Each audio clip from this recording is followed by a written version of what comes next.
Well, my flight to Dallas for the Dallas Safari Club Convention is confirmed, and I'm now packed up and ready to go. Let's get to Dallas.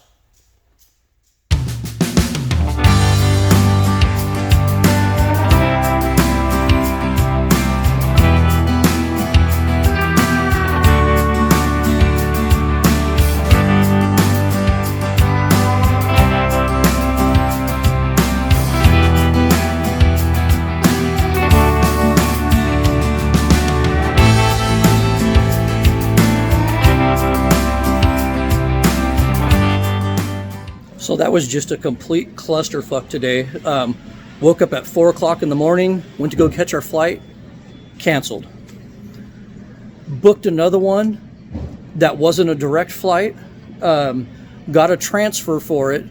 The other flight I booked ended up being delayed 2 hours, so we couldn't make the connection in Phoenix to get the next flight. So we had to go through a bunch of finagling over in Phoenix to finally get to Dallas. And this little 2 hour flight I was supposed to take to Dallas has already turned into about a 9 hour day. And we still got more to go because now the rental car place, Dollar Rent-A-Car, isn't giving us the rental car we prepaid for. And they already took the money out of my account to pay for it. So this is just, this whole thing is just a cluster today.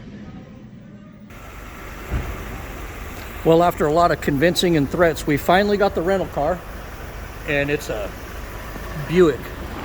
And so how convenient is this? You have a liquor store, and then your lawyer right there, liquor store and law office, and then your bail bonds. Convenient.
And what do we have here?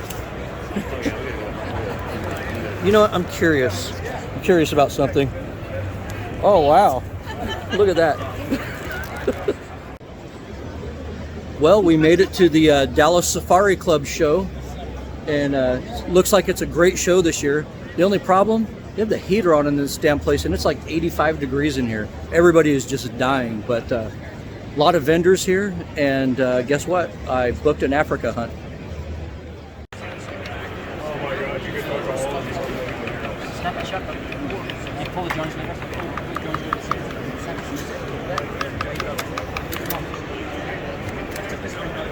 Excuse me, sir.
Look behind me.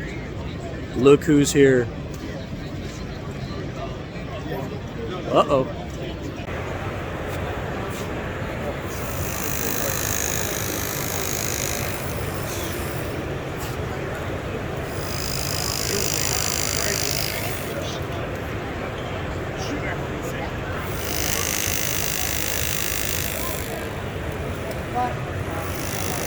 Especially leopards, lions, or when you've got to try and judge a cat. I've seen, trail cams employed to great effect in Africa, and bears as well. Yeah. It's very difficult to judge a bear because it doesn't have horns, or a leopard because of body size. I mean, you guys are pros at it, but for me, they all have spots. I think a trail cam is a great tool to effectively conserve nature and take the oldest, best animal.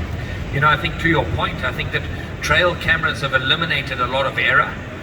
Because you're not going to sit on a leopard that's marginal, you're going to sit on a big male. But I wanted to also flip that over on the scientific side.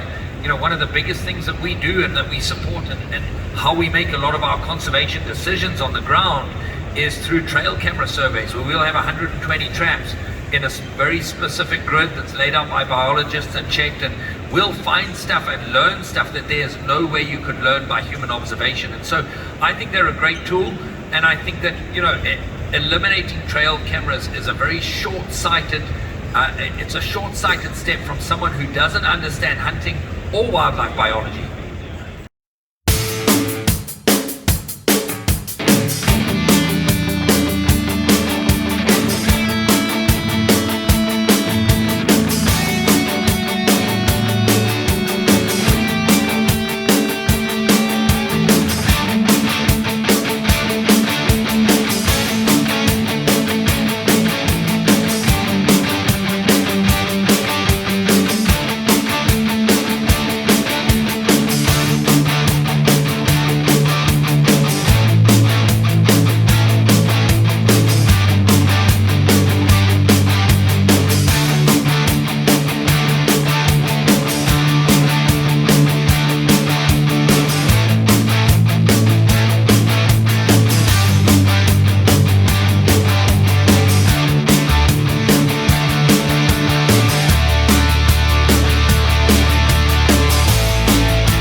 Well, the 2022 DSC Convention was a real success.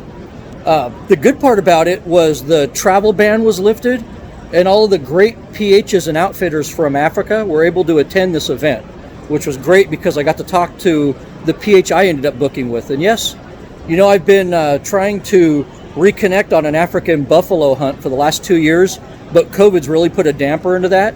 But I actually booked a hunt at this event, put down my deposit for the hunt, and I really wanted my buffalo hunt to be in a free-range, wild area with absolutely no fences anywhere, no cities around, no paved roads, no ranches, and I think I got that. I ended up booking with Buzz Charlton and Miles McCollum with Charlton McCollum Safaris in Zimbabwe, and I'm going to hunt the dandy. So over the course of the next 7-8 months, I got to get prepared for that hunt.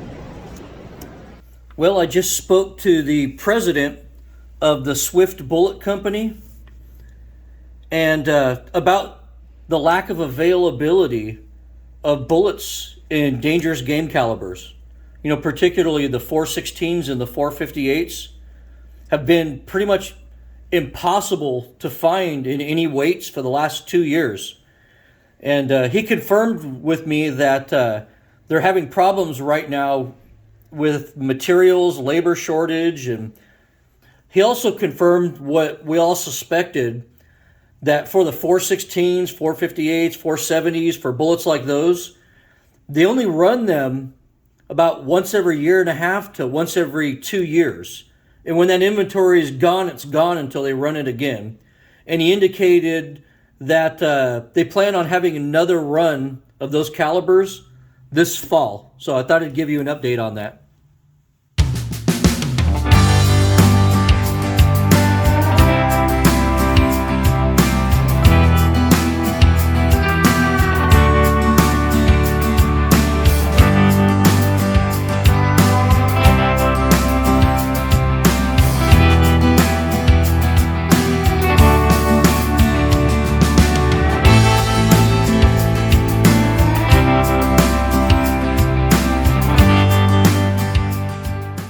If this video seems like it was somewhat lacking in substance, it's because it is lacking in substance. Unfortunately, when I got back from the show, when I got back to California, all of the video footage I had from interviews I did at the show is gone.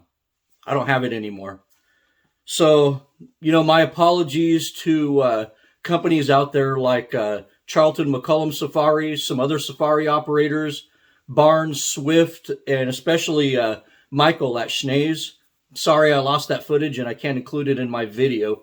I will say, though, that one of the goals of this trip to the Safari Club show was not only to book an African safari for 2022, but I also needed a new pair of pack boots because, unfortunately, my old Kenetrek pack boots are just falling apart. The rubber's cracking on it and even has a pinhole leak in a spot.